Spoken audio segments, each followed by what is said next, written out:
이 시간 비교의식이라는 제목으로 하나님 말씀을 선포하겠습니다. 말씀을 통해 하나님의 마음을 알아 순종으로 반응하는 우리가 되길 원합니다. 여러분 혹시 이런 말 들어본 적 있으십니까? 현대사회는 기술이 발전했지만 그래서 편리한 삶을 살아가고 있지만 행복하지는 않다라는 거죠. 기술 발전으로 그렇게 편리하고 안락한 삶을 살고 있지만 행복하지는 않다라는 겁니다. 정말 많이 편리해졌습니다. 불과 몇십 년, 100년 전만 해도 엄청난 발전을 이루었지요. 아궁이에서 불을 떼다가 전기 밥솥으로 바뀌고요. 빨래는 세탁기가 하고 또 설거지는 식기세척기가 합니다. 생활은 이렇게 편리해졌는데 우리는 왜 행복하지 않을까? 성도도 예외가 아니죠. 여러 가지 측면에서 설명할 수 있겠지만 그중 하나는 비교의식입니다. 이 시간 이 주제에 대해서 함께 생각하고자 합니다. 우리는 살아가면서 끊임없이 다른 사람과 비교하며 살아갑니다. 동시에 비교당하며 살아가고 있죠. 아이들이 어른들에게 듣기 싫은 소리 중 하나가 무엇이냐라고 물으면 뭐라고 대답하는지 아십니까? 공부해라 빼고 그 다음에가 누구는 이러이러한데 너는 왜 이러하냐라는 거죠. 자신을 다른 친구와 비교하는 겁니다. 그 비교 대상은 대부분 나보다 운동도 잘하고 공부도 잘하고 사회생활도 잘하는 그 친구들과 비교하는 것이죠. 여러분 우리가 언제 기분 나쁠까요? 가만히 있는데 갑자기 상대방이 나와 비교하면서 자랑하거나 무시하는 태도를 보일 때입니다. 그런데 인간의 마음이 얼마나 간사한지 몰라요. 비교를 당하면서 스트레스를 받고 있으면서도 동시에 남들과 비교하면서 통쾌함, 우월감을 즐긴다는 사실이죠. 남들과 비교할 때 받은 그 스트레스를 남들과 비교함으로 푼다는 사실입니다. 이렇게 타인과의 비교는 원하든 원하지 않든 우리를 계속해서 엄습합니다. 이렇게 비교의식이 심화되면서 치열해지는 것이 무엇일까요? 경쟁입니다. 그런데 그냥 경쟁이 아니라 치열한 경쟁이죠. 사람들은 이 시대를 적자 생존 시대라고 합니다. 무한 경쟁 시대라고 이야기도 하고 약육강식 시대라고도 말합니다.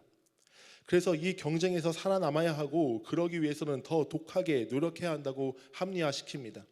그렇게 우리 모두의 목을 조이고 있습니다. 요즘에는 좋은 어린이집, 유치원 들어가는 것부터가 전쟁입니다.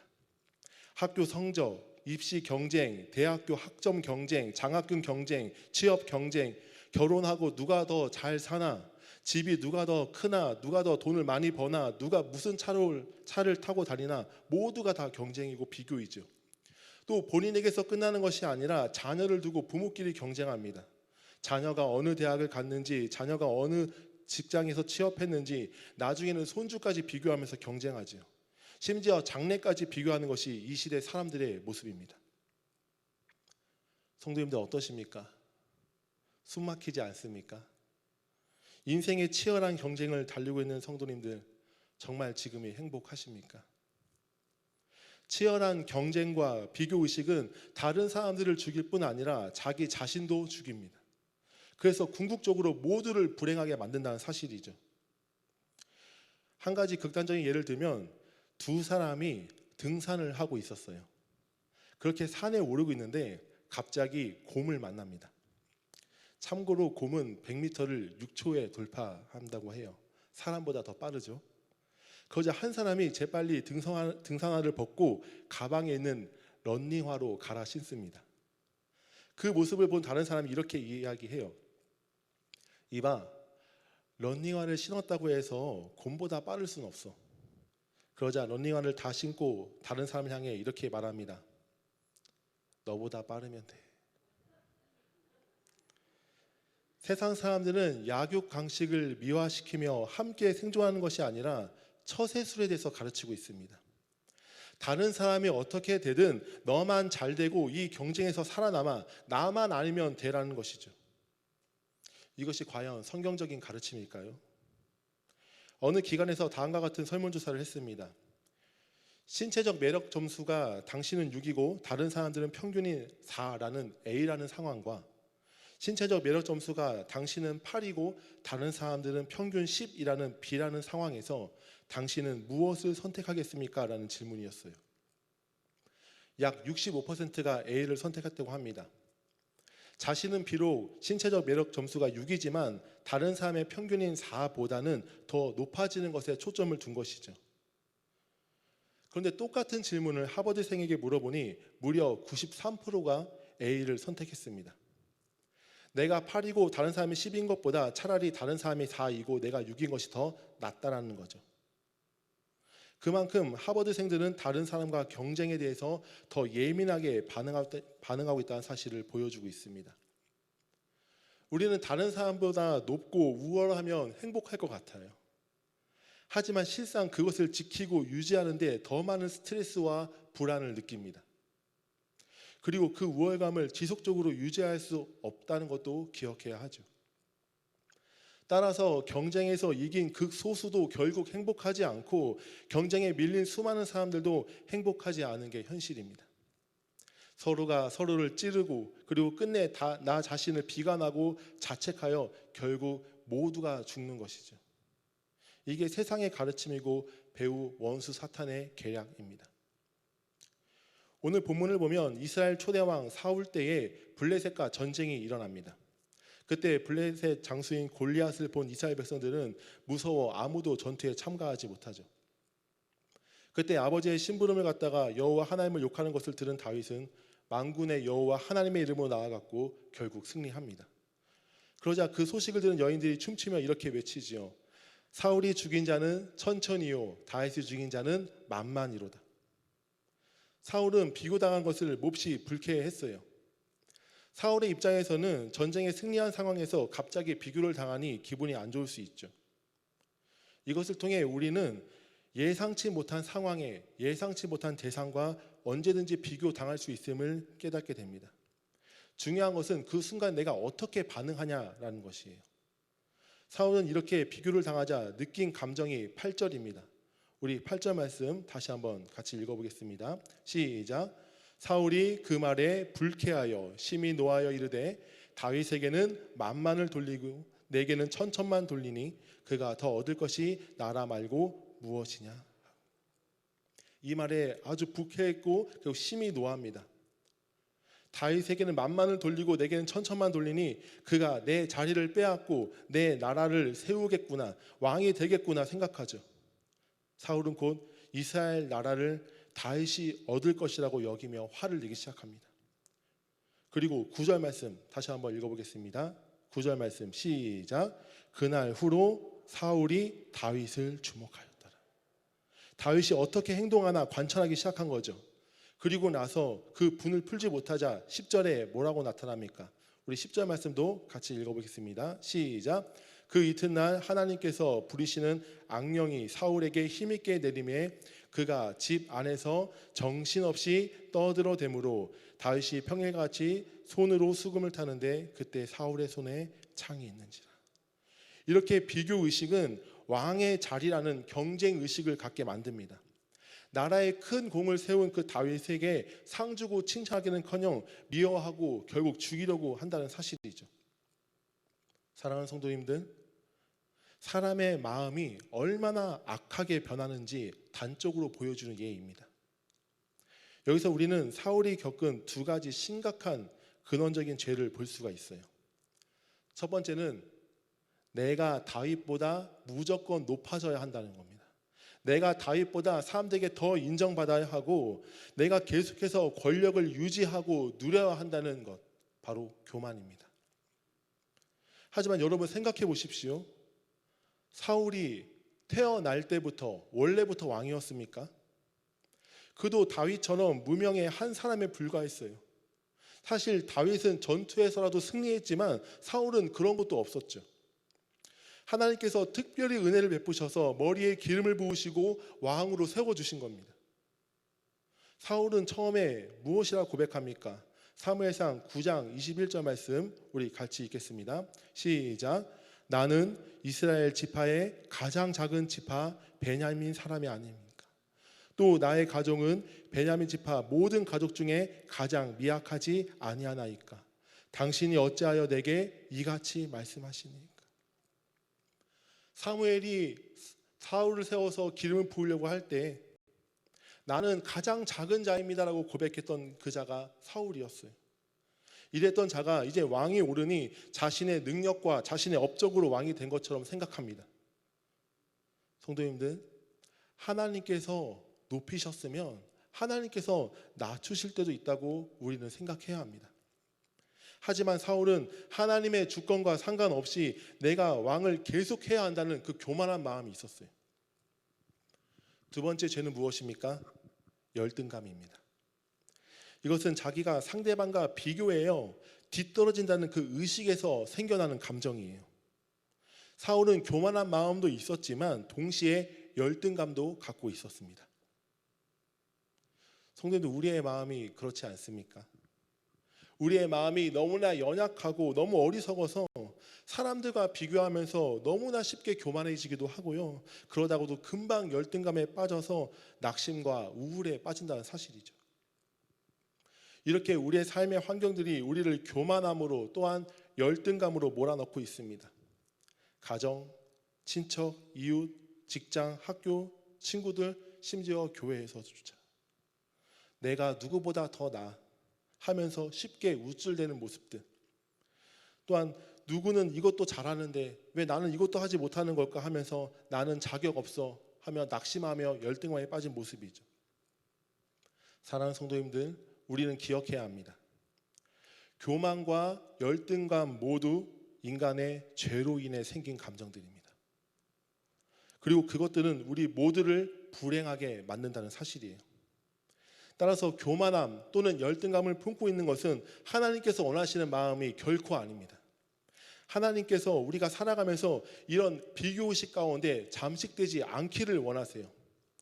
물론 사람이 살아가면서 순간 느낄 수는 있습니다. 이런 감정이 아예 없는 것은 현실적으로 불가능하죠.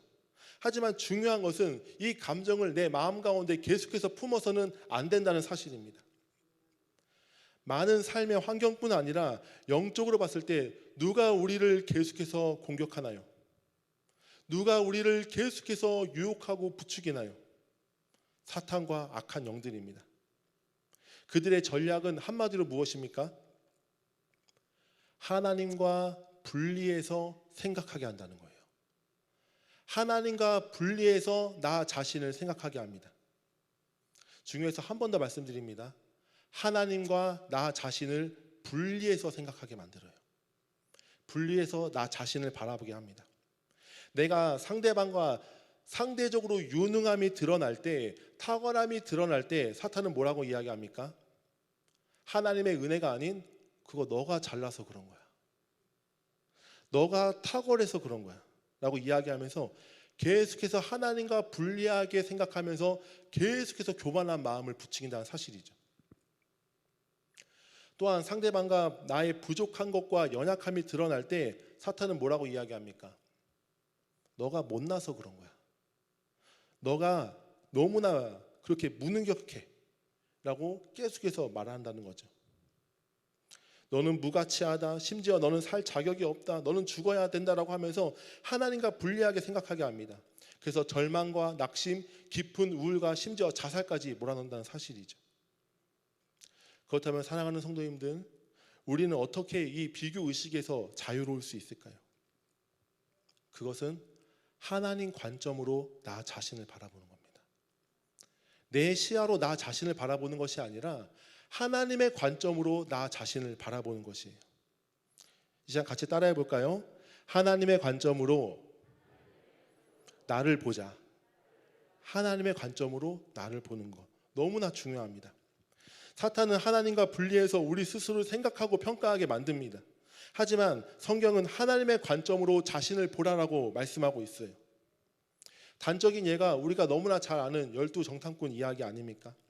똑같은 상황을 봤지만 해석의 결정적인 차이가 무엇입니까?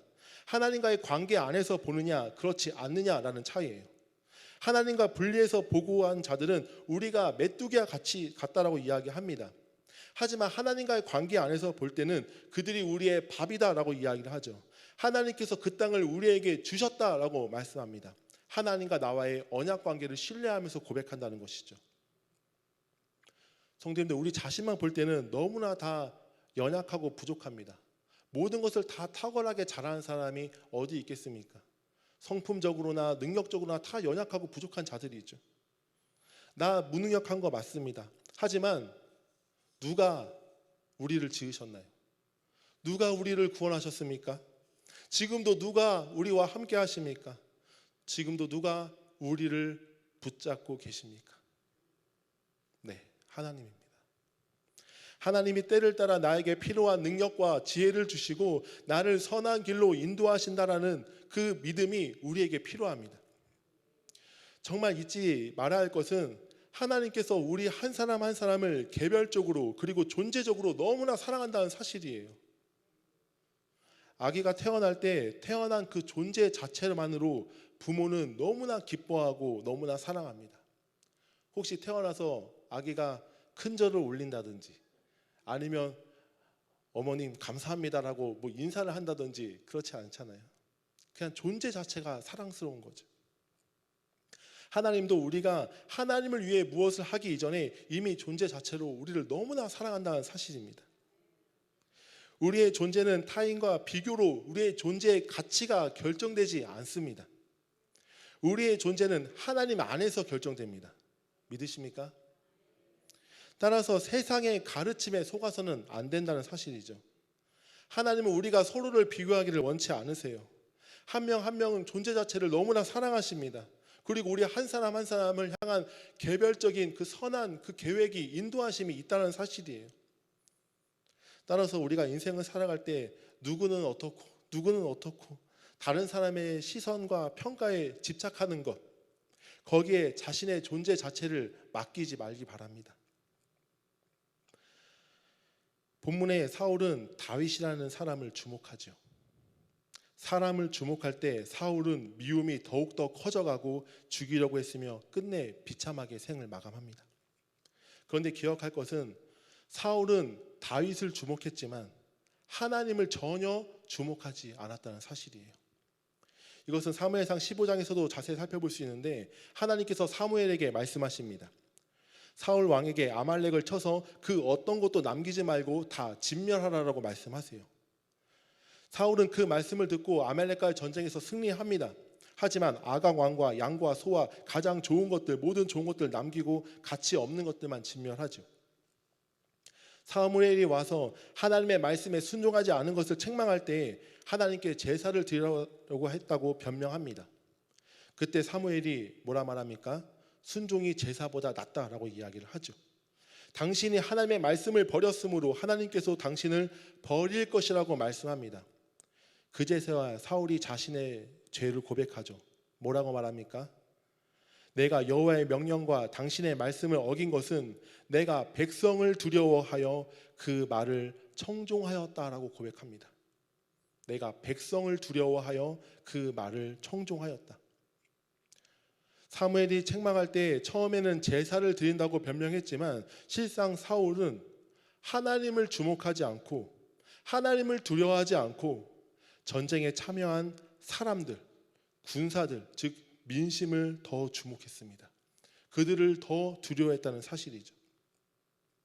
하나님보다 그들이 나 자신을 떠날까 두려워함으로 그들이 좋은 물건을 탈취하자는 그 제안을 허락한 것입니다. 사울은 다윗을 주목하였고 또한 하나님이 아닌 이스라엘 백성들을 주목했습니다. 그때 사울은 비참한 결말을 맞게 되죠. 하지만 다윗의 모습은 어떠합니까? 골리앗이 하나님의 이름을 욕할 때 다윗은 하나님의 이름에 주목합니다. 다윗이 전투에 참여한 이유는 내가 인기를 얻기 위해, 내가 명예와 많은 재물을 얻기 위해, 사울의 딸을 얻기 위해서가 아니었습니다. 하나님을 욕한 의분 때문에 전투에 참여합니다.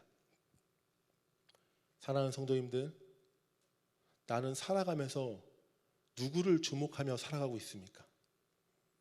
하나님입니까? 아니면 사람입니까? 계속해서 사람을 주목하며 사람의 평가와 사람의 칭찬에 목말라 하고 있지 않습니까? 또한 사람보다 뛰어난 것에 우쭐해서 교만에 빠져 있지는 않나요?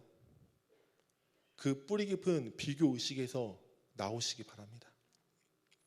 또한 다른 사람들과 계속해서 비교하며 초라한 나 자신을 바라보며 열등감에 빠져 있지는 않습니까? 그 뿌리 깊은 비교 의식에서 빠져나오십시오. 이 모든 것들은 사람을 주목하여 생긴 죄들입니다. 오직 하나님을 주목하며 하나님을 바라보며 하루하루를 코람되어 하나님 앞에서 살아가시길 바랍니다. 하나님 앞에서 사는 거예요. 하나님만 온전히 주목하는 삶입니다. 남들보다 내가 더 뛰어나야지가 아니라, 그런 비교의식이 아니라 어제보다 오늘 내가 주님을 더 사랑해야지, 오늘보다 내일 주님을 내가 더 뜨겁게 사랑해야지, 주님께서 맡기신 이 사명들을 내가 최선을 다해서 감당해야지라는 절대의식을 가지고 살아가길 바랍니다. 우리 다시 한번 따라해 볼까요? 비교의식이 아닌 절대의식으로 살아가자. 비교의식이 아닌 절대의식을 가지고 살아가는 겁니다. 우리의 절대 주인이신 하나님께 주목하는 삶이죠. 지금 이 자리에 부모님도 많이 계신데요, 부모님들 자녀를 교육할 때도 다른 친구들과 비교하면서 지도하지 않기를 바랍니다. 다른 사람과 비교할 때 부모 본인도 불행하고 자녀도 불행하기 때문이죠. 하나님의 관점으로 자녀를 바라보고 하나님의 관점으로 자녀를 설명해주고 하나님 앞에서 이 자녀가 어떻게 살아야 되는지를 계속해서 알려주시기 바랍니다. 우리가 잘 아는 사도 바울도 복음을 전할 때 많은 사람들에게 영광과 칭찬을 받았어요. 또한 너는 사도가 아니다, 너는 거짓 교사다, 너는 이단이다, 너는 말에 재주가 없다는 등 많은 사람들에게 공격과 비난을 받았습니다. 그런데 이때 바울은 교만해지지도 않고 또한 선교 사역을 그만둘 정도로 크게 낙심하지도 않았어요. 그 이유는 사람들의 평가를 작게 여겼기 때문입니다. 사람들의 평가를 작게 여겼다. 성도님들, 사람들은 생각하고 판단하는 데 있어서 한계가 있는 불완전한 사람들입니다. 쉽게 형상적인 것만 드러난 것으로 평가하며 자신이 아는 것만 가지고 평가하는 부족한 자들이에요. 우리는 사람들에게 인정받기 위해서 살아가는 존재가 아닙니다. 하나님께 인정받는 존재로 사는 것이 바로 하나님의 창조 목적입니다. 사람들의 칭찬과 비난을 작게 여기며 주님이 내 마음을 아시고 주님이 내 중심을 아신다, 주님만이 가장 정확하게 나를 판단하신다는 그 마음으로 주님 앞에서 살아가시기 바랍니다. 예수님께서 이 비교의식에 대해서 다음과 같이 말씀하셨어요. 우리 요한복음 21장 21절부터 22절까지 같이 읽겠습니다. 시작. 이에 베드로가 그를 보고 예수께 여짜오되 주님, 이 사람은 어떻게 되겠사옵나이까?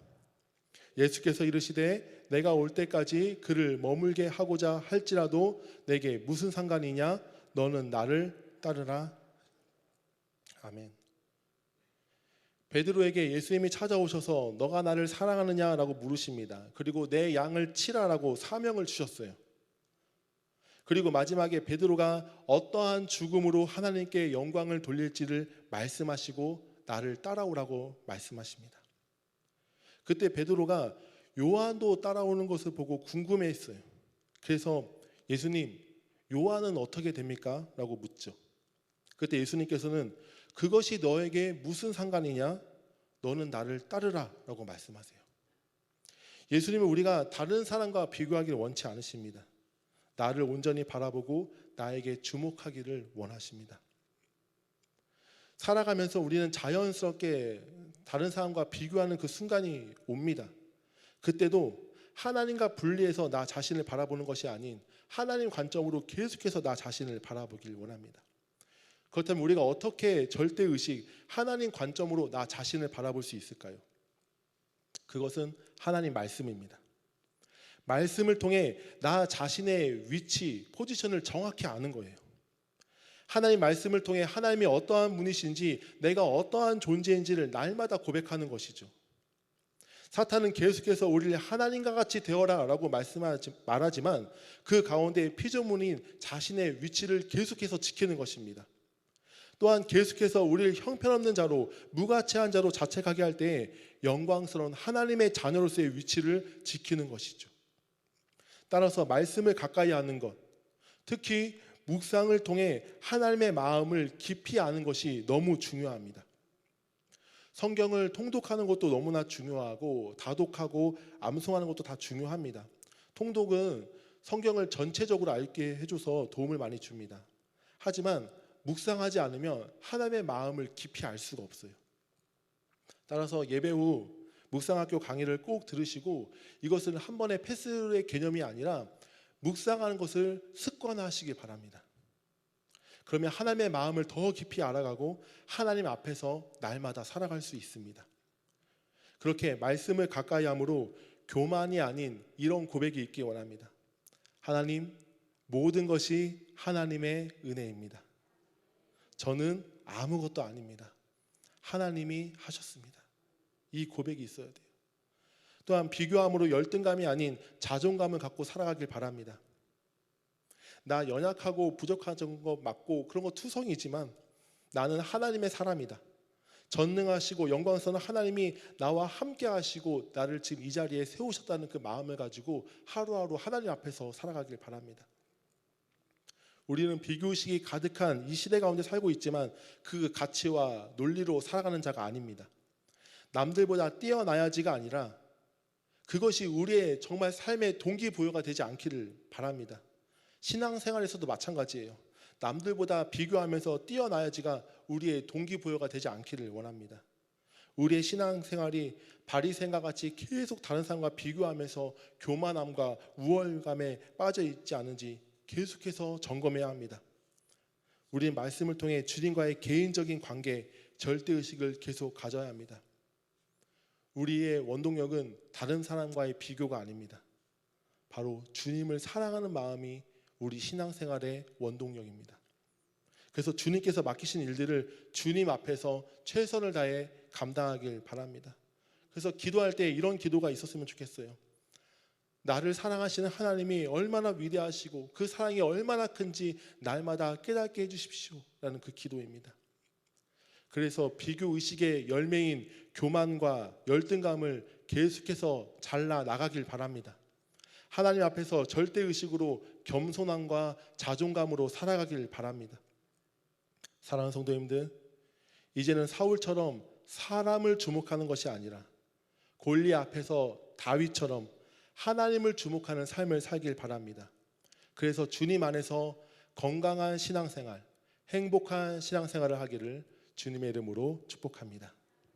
이 시간 함께 가사를 생각하며 찬양하겠습니다. 하나님, 그렇습니다. 이제는 내가 주님만 바라보겠습니다.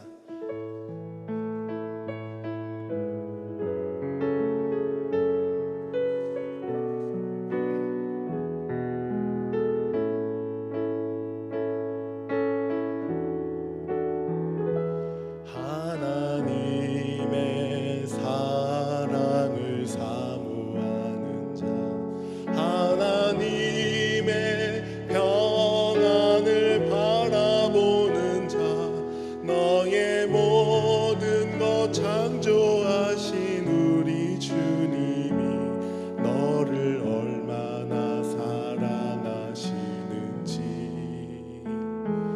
하나님께 찬양과 경배하는 자, 하나님의 선하심을 닮아가는 자, 너의 모든 것 창조하신 우리 주님이 너를 자녀 삼은 하나님 사랑의 눈으로, 하나님 사랑의 눈으로 너를 어느 때나 바라보시고, 하나님 인자한 귀로서 언제나 너에게 기울이시니 어두움에 밝은 빛을 비춰주시고 너의 작은 신음에도